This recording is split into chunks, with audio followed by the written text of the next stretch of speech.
In May 2025, after a few initial setbacks, it started to feel like we were getting some momentum. Entering June, I felt it was going to be a productive and settled month. As the month started, I told the team we were stable enough that we could properly lock in a timeline, so then we could aim for a release date. As they say in sport, this ended up to be the commentator's curse. Hey, I'm Chris, and I'm building a fantasy strategy card game from scratch. There's no funding, no publisher, just a handful of friends trying to make a game in our spare time that would actually want to play. Join me behind the scenes as I take you through a look at the monthly chaos, the wins, and the questionable decisions behind Kingdoms of Arailia. This is our devlog.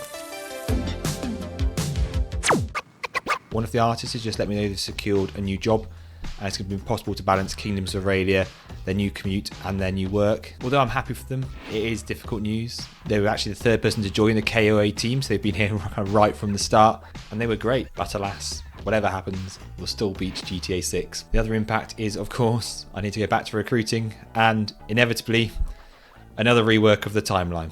Just to give you a bit of an idea, for the illustrators, there's 71 card illustrations which we're planning for release. With an average of 3 every 2 weeks, we're looking at a completion of March 2026, and overall, the team's goal is to be targeting May 2026 for release. The recruiting journey has begun. It's been evenings of CVs, portfolios, and after that, interviews. I'm always conscious of how someone will fit into the team, and importantly, it's a passion project, so if someone doesn't like gaming, it's probably much less likely to be for them. So while I've been busy with the throes of recruitment and trying to keep up with the other usual stuff, the rest of the team have been making some serious progress. Kieran and Joe have been setting up our different marketing channels, so Instagram, YouTube, and so on.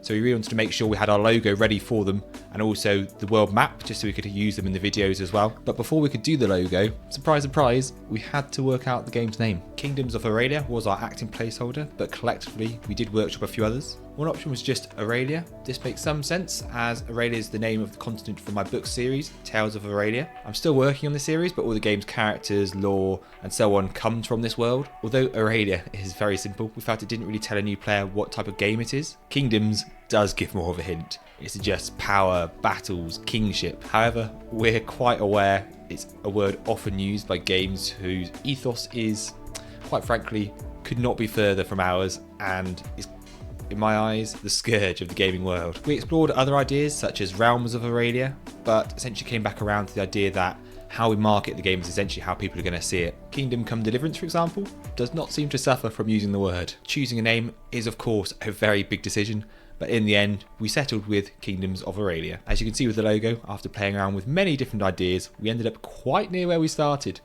Maybe over time we just grew fond with it. But also, as they say, if it ain't fixed, don't break it. If it ain't broken, don't fix it. So, what are your thoughts on this process of picking your name, picking your logo? Did we make the right choice? Would you have done something different? Let us know below. We also wanted to illustrate our world map with a bit more quality than me using the PowerPoint highlighter.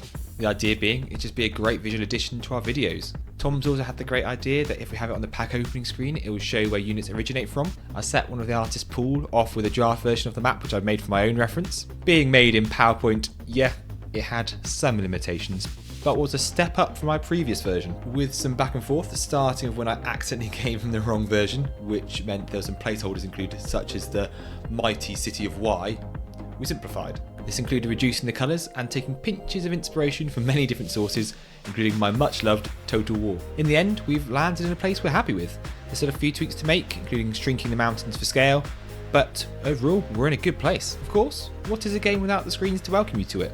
This is another front we're taking real strides. Olaf has taken my initial Excel screen flow and has been doing a first pass flow of what it actually will look like, not just text describing them. Seeing these screens really is one of those moments where this game just feels that bit more real. Picture it, loading, and there, in the background, the music Katie's been working on kicks in.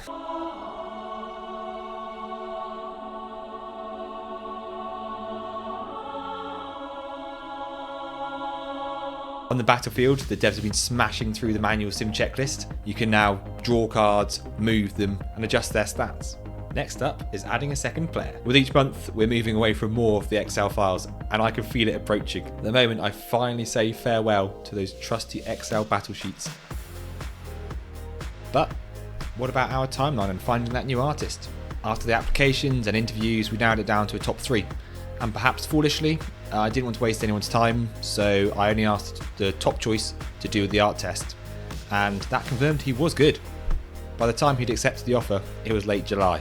During that time, I told the other candidates they hadn't been successful, simply because I don't feel comfortable leaving people hanging for weeks on end.